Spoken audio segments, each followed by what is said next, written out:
In this video, I'm gonna share the secrets to perfect contrast and why it starts with film development, not printing. Most photographers never really make the connection, but when you do, your prints practically just start making themselves. So here's the problem. Most people spend hours trying to fix contrast at the enlarger, chasing filters and dodging and burning, only to end up with prints that still look flat, or worse, completely blown out.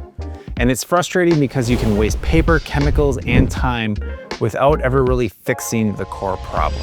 So what's the real secret? Well, perfect contrast starts at film development. And by the end of this video, you're gonna know exactly how to tweak your development with time, temperature, dilution, and agitation, so your prints come out with rich shadows, glowing highlights, and perfect tonal separation every single time. And in a few minutes, I'm gonna show you one real-world example of how I handled a situation of super high contrast and how one change in development made these prints actually work. So here's the first thing you need to understand. Your film can actually record a much wider range of tones than your paper can print. And that's both kind of a blessing and a challenge. And if you can match that negative to your paper's range, printing becomes almost effortless. But most photographers they get this wrong. They underexpose thinking they can fix it later, or they overdevelop without realizing that they're just baking in too much contrast into the negative. And the end results are negatives that are either just too thin and lifeless, or they're so contrasty and dense that they're almost unprintable.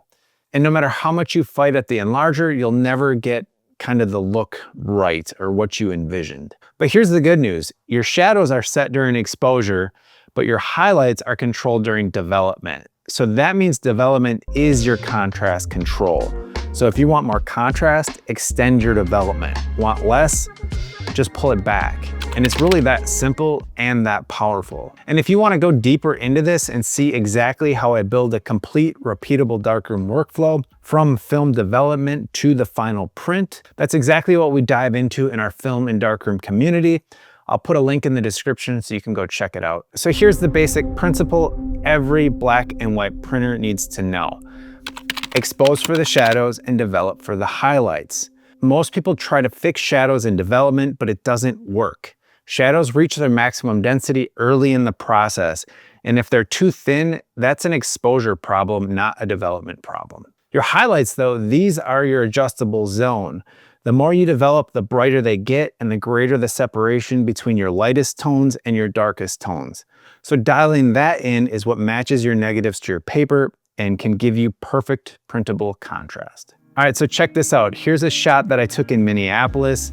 Now the sun was just beating down on this bridge. So I was shooting 35mm film, but here's the thing. Every shot I took that day was in full bright blazing sun. So everything on that roll was consistent.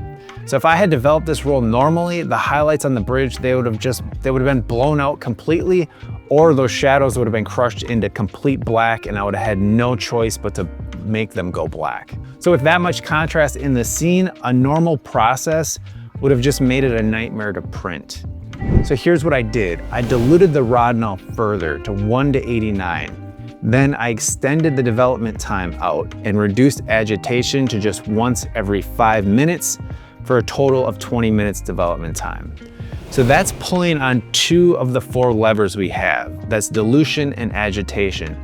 Now it gave the highlights a beautiful, easy to print contrast range, and it kept all that shadow detail intact. And ultimately the result is a negative that prints effortlessly, no fighting with contrast and filters, no endless test prints, just a straightforward, easy to understand print. And that's using just 2 of the 4 levers you can use to control contrast before you even start printing. So let's go through all 4 so you can use the right one for any scene you shoot. And I'm curious, how do you handle high contrast scenes now? Do you alter your development to control contrast? And also, what kind of film are you shooting? Drop that in the description below. Okay, so on to the 4 big levers for controlling contrast.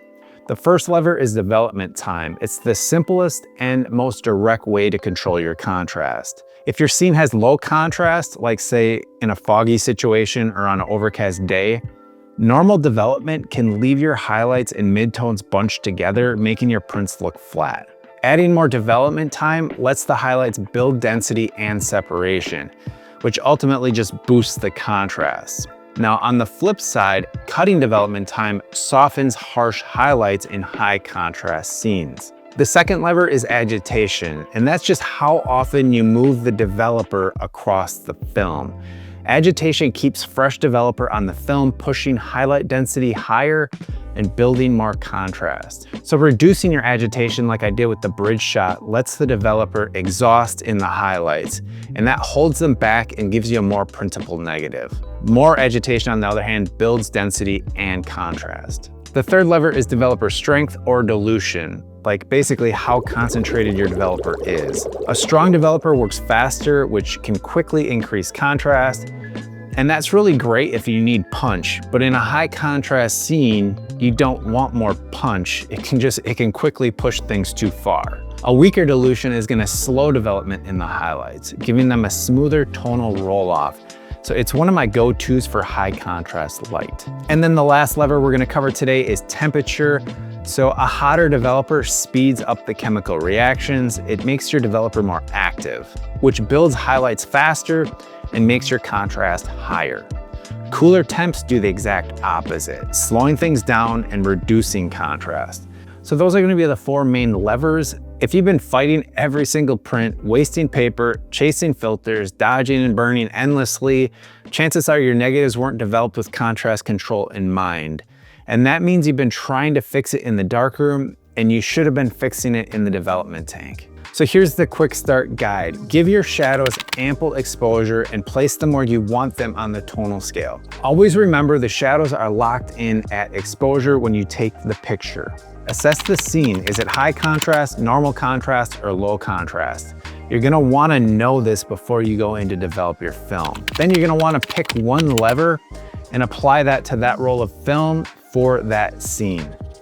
So say it's high contrast, you're gonna pull development by 30 to 40%, or use weaker dilution and reduced agitation. Now on the opposite of that, for low contrast, you're gonna extend your development by 30 to 40%, or use a stronger mix or normal agitation or continuous agitation.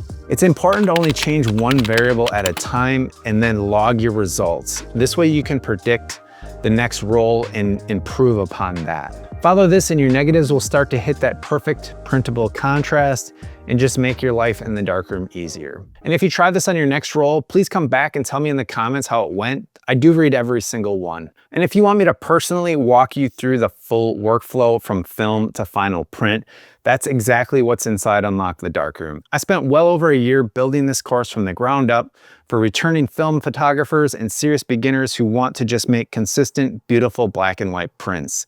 And this is gonna help you save time, money, and paper in the long run. Inside, you'll follow a repeatable step-by-step workflow, so you'll always know what to do next and why. You also get access to our Film and Darkroom collective community where photographers from around the world are sharing their work, trading prints, and keeping each other inspired. The links are below. Jump in and let's make the kind of prints you're proud to show. Thanks for sticking around to the end. If you liked this video, you're gonna love the next one right here.